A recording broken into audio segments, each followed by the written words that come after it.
Ay, ano masasabi niyo kasi maganda yung name nung love team niyo? Chonky. Tarik, So proud of it. happy 420.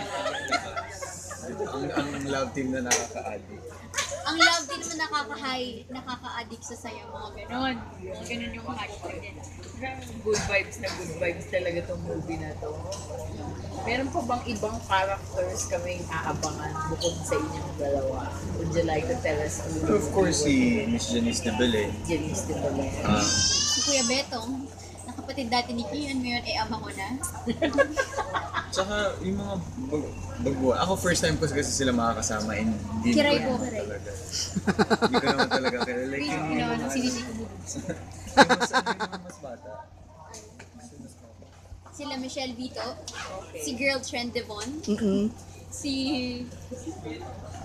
Shine. si Shine Cook, si Nico Nicolas, si Paolo Gumabaw, Hopia Legaspi, si Trina, Dino. si Dino, Dino, the best anong actor. apelido ni Pastran. Pastran. Strand. Pastrano! Sabi mo Pastrano.